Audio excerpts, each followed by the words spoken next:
You think you know your neighbors. You think you're safe in your perfectly manicured suburban bubble. But all it takes is one moment, one sharp, inhumane kick, to shatter everything you thought you knew. I never imagined it would be her, the self-proclaimed queen of the cul-de-sac, who would turn a beautiful summer evening into a nightmare. Her name was Candace, but everyone in the neighborhood called her Karen. And that night, at the annual summer block party, she showed us all her true colors. The air was thick with the smell of sizzling burgers and fresh-cut grass. Kids ran wild, their laughter a joyful soundtrack to the setting sun. Leo, my golden retriever and my lifeline, sat calmly beside me, his tail giving a soft, rhythmic thump against my leg. He wasn't just a pet, he was my service dog, my constant companion through my invisible struggles. He was a symbol of my strength, not my weakness. I was chatting with Mrs. Albright, a sweet, elderly woman from 2 doors down, when I saw her. Candace. She was marching across the lawn, a glass of Chardonnay clutched in her hand like a scepter.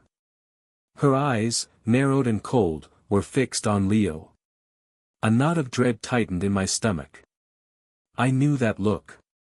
It was the look she gave teenagers who left their garbage cans out too long, the look she gave the new family from Brazil for their overly bright porch lights. It was the look of a predator. "Oh, for heaven's sake, look at this," she sneered, her voice cutting through the gentle hum of conversation. "A mangy dog running loose. This is a family event, not an animal shelter." My blood ran cold.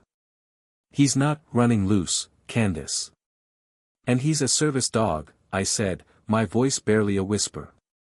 I felt my chest tighten, my heart pounding a panicked rhythm. Leo, sensing my distress, let out a soft whine and nudged my hand. He was just being Leo. But Candace wasn't having it. A service dog? For what?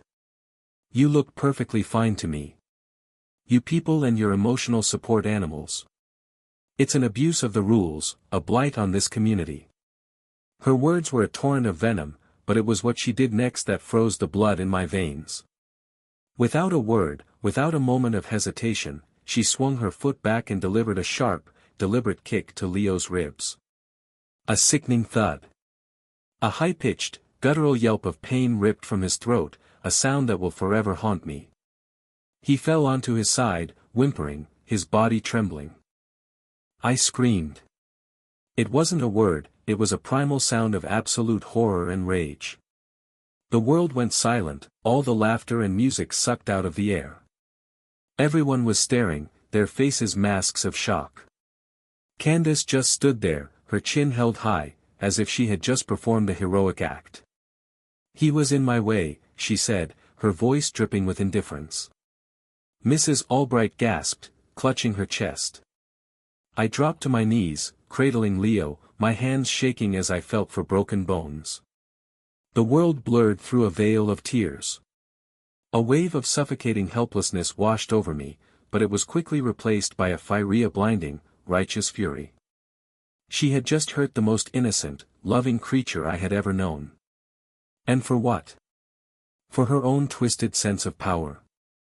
This wasn't just about my dog anymore. This was a line that couldn't be uncrossed. The next morning, the anger had solidified into a cold, hard resolve. I had video evidence. A teenage boy, a quiet kid named Alex who I'd always just waved to, had captured the entire thing on his phone. He had walked up to me, his hands still trembling, and silently handed me his phone.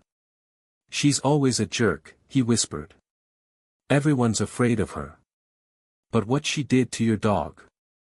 That's too far." He had recorded not just the kick, but her smug demeanor afterward. The sound, the visual, it was all there. I looked at the video, and the rage returned, but this time, it was focused. It wasn't a wild, uncontrolled blaze, it was a laser beam of purpose.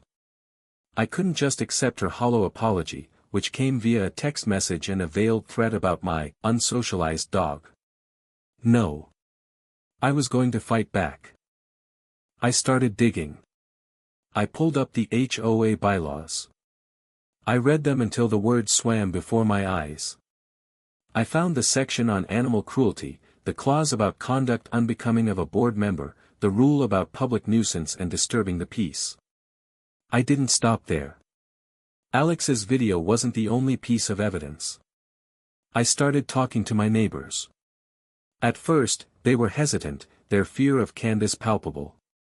But once they saw Alex's video, a dam broke. Mrs. Albright tearfully recounted how Candace had fined her for her rose bushes, encroaching, on the sidewalk, even though they were well within her property line.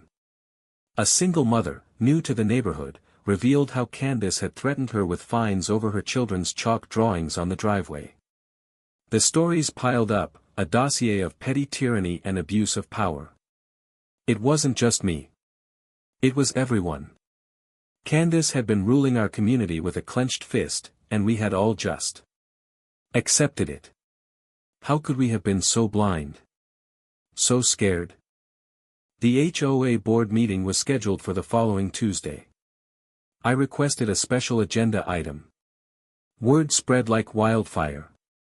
The room, usually filled with a handful of board residents, was packed. Whispers and nervous glances filled the air. Candace sat at the head of the table, flanked by two other board members who were clearly her cronies. She had that same smug smile on her face, a look that said, "I'm untouchable." She tried to dismiss my request, to shut me down before I even started. "This seems to be a personal issue, not a matter for the board," she said, her voice like polished steel. "We have more important things to discuss." But I was ready. I took a deep breath, clutching a stack of papers. The papers trembled in my hands, but my voice didn't. "This is not a personal issue, Candace. This is an issue of integrity, of respect, and of animal cruelty," I said, my gaze locked on hers. A hush fell over the room. I played Alex's video. The gasp from the crowd was a wave of sound, a collective intake of breath.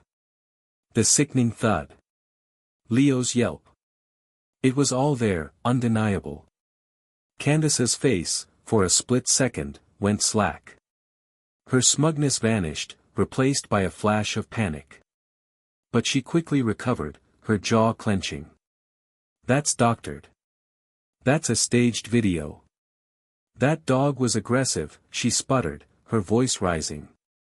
But her denials were too little, too late. That's when the twist happened. The third board member, a quiet man named Mr. Thompson who had never spoken a word at any meeting, cleared his throat. "It's not doctored, Candace. My security camera from across the street has a perfect view of the entire scene. And it recorded the sound. And the timestamp. It's all there," he said, his voice slow and deliberate. He stood up and held a flash drive. "I've been a member of this board for 10 years.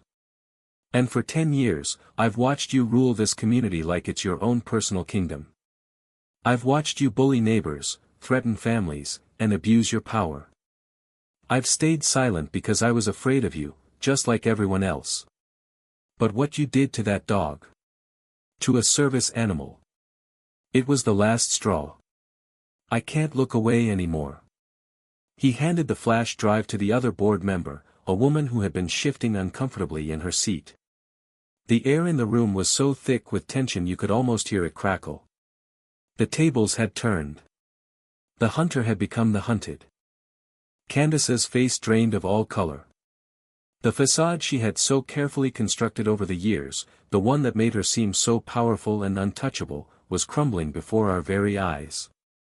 Her eyes darted from Mr. Thompson to me, then to the silent crowd. The other board member, who had been her ally, looked down at the table, her face a mask of shame and discomfort. You can't do this." Candace stammered, her voice now thin and pathetic. "I am the president. I have been for 12 years, she tried to rally, but the old authority was gone. It was like watching a queen's crown fall into the dirt. A vote was called. First, a vote to remove her from the presidency. It was unanimous. Then, a vote to remove her from the board entirely. Unanimous.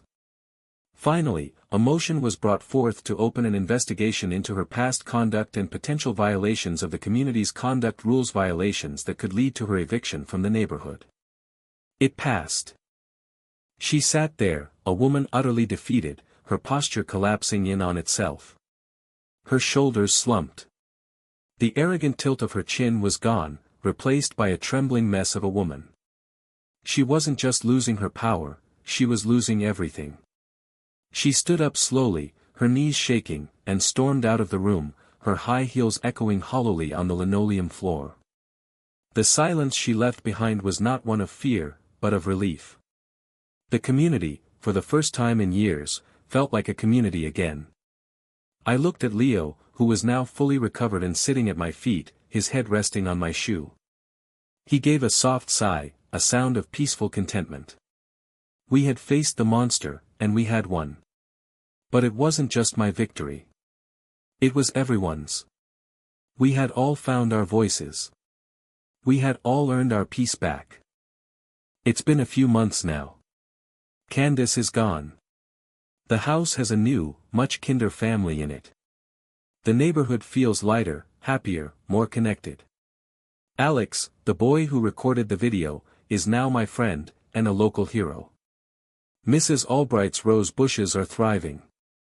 Leo is his happy, goofy self again, his tail wagging a happy rhythm wherever we go. The lesson is simple, I think. Standing up to a bully, no matter how powerful they seem, can be the most liberating thing you'll ever do. It's not about revenge, it's about reclaiming your space, your safety, your peace. But this story has me thinking. Was Candace's downfall a justified consequence for her actions, or was it a moment of a community collectively taking things too far? What do you think?